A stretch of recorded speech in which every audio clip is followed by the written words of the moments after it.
Y'all know I'm days late on this review. I mean, the next Yellowjackets episode literally drops in like 3 hours. I'm bugging. But I gotta talk about this episode, y'all. More specifically, Shauna's character. Because I'm getting real tired. Alright, they're trying to go for 5 seasons of Yellowjackets. I don't know if I can keep going with Shauna for another 2 seasons. That's how bad it is right now. Now, she's been really bad throughout this season. Parts of season 2 as well, I started feeling this way. But after this episode, it's just irredeemable. It's no coming back, not just from how she was acting in the past, but specifically how she did Melissa in this episode. Nah, miss me with that. Shauna will never have a fan in me ever. So in this video, I'm going to talk about the episode briefly, but I'm mostly going to focus on Shauna and how she was moving in the past this episode, and especially that conversation she had with Melissa at that table. If you like anything I have to say at all in the video, you already know what I gotta do. Like, comment, share. To my YouTube people, subscribe. Do all those things. And let's talk about some Yellowjackets real quick. Alright, so like I just said, I'm gonna just briefly touch on the things that happened in this episode because I really just want to go in on Shauna. So we're gonna start with the present, go to the past, and then talk about Shauna in the past and what Shauna did in the present. We're gonna start this video off talking about Ty and Misty. Now we already know Van is going through it from the last episode. She's currently being hospitalized. And Ty is panicking because they're saying that her condition is getting pretty bad. So Ty and Misty decide to go to this one part of the hospital where Ty is looking for a victim to sacrifice for Van's life. Now at this point, I'm thinking this is other Ty. I'm like, oh nah, this is mad devious, but it's real Ty. Now it was easy to know that this was real Ty considering how shaky she's been. Like when I seen her in this room about to kill the patient, I knew it was real Ty. Before she got in the room, I was thinking it was other Ty. But it makes me think of when she was real Ty throughout this whole season, because I did get vibes that she was the other version of herself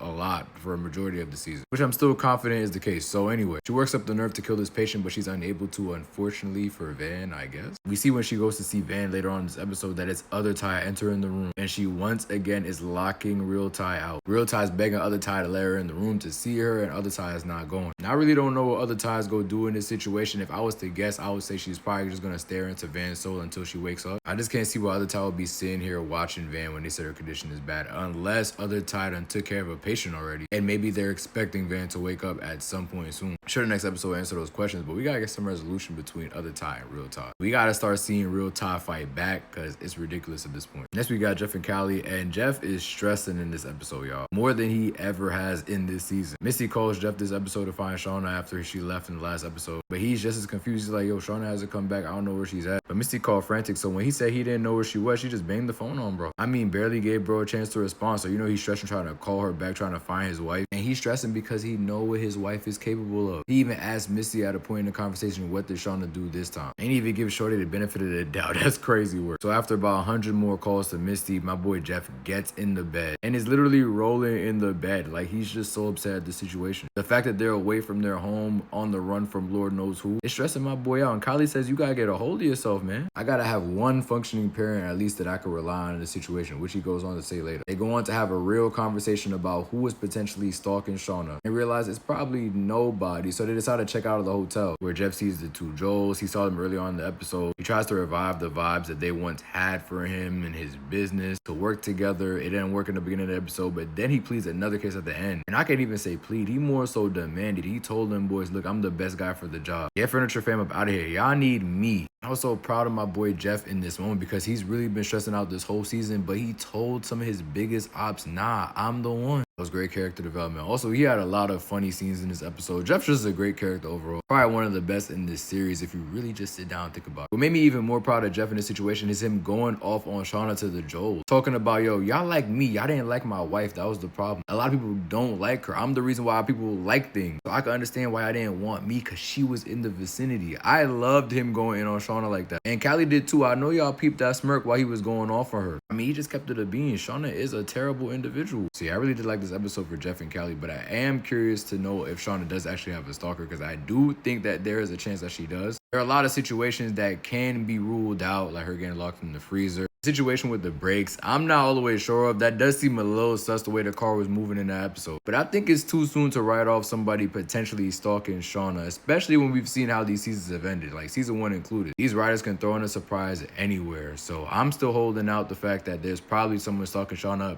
probably Melissa's wife now, which we'll talk about later on in the video. Outside of Shauna's storyline, those are really the two other storylines happening in the present, so we go into the past. Start off the episode with Jackie and Shauna. Apparently, Shauna is ringing up Jackie's orders at this grocery store, but it turns out to just be human body parts. Jackie gets to yapping, taunting Shauna, and Shauna at a point is just like, is this all that there is to my life? Before looking up at this light and seeing these bugs go towards it. And I'm honestly not all the way sure what this means. I think it goes to when moths see light. They tend to go towards the light. It's a normal reaction for them. It's human nature for them to just do. It's not out of the ordinary at all. I think that goes perfectly with the situation that the girls are currently in right now in the past. Going from a group of high school soccer players to trained killers. It's a lot out of the ordinary that they've been experiencing these past 3 seasons. But Shauna specifically seeing the light is what's throwing me off. I really don't understand that just yet. Anyway, we get the girls questioning Hannah in this episode, asking them all these questions. What's going on in present day? Are people still looking for it? Just overloading her with questions, and Hannah really don't got a response for anything that they ask. It gets so bad, Shauna even tells her, yeah, it's a lot that you really don't know, huh? You would have thought she was out here in the woods with them with how much she doesn't know. Don't even have an idea of where they are in the woods. Like, where did you come from? Shorty responded to them like she just spawned in the woods. Y'all had a whole guy. Natalie asked Hannah if she can take them back home, and she said she can't, but the guy that they came with can. If he's still alive, which we know he is with Travis and Akila right now. Got Akila trying to go back to the girl. Travis is like, nah, we need to prioritize the rescue. Akila says she don't really like the way this is going, and Travis is like, yo, go back if you don't like it. I don't care. Like, why are we so pressed to go get them and bring them along? Like, if we get rescued, it's gonna be better for them in the long run anyway. They've been out here long enough as is. But Akila's not going. She leaves some markers for the girls to find. Misty gets her glasses back later in this episode and sees one of them and leads all the girls to it. So eventually they get Cody, Travis, and Akila back to camp. They tie Cody up. They damn near about to tie Travis up. If Akila ain't come to his defense, they was gonna get that boy, but luckily she did. And at that point, it's looking like rescue is imminent. The girls pack their bags. They about to leave camp. But just as they about to leave, these 3 knuckleheads decide, nah, you know,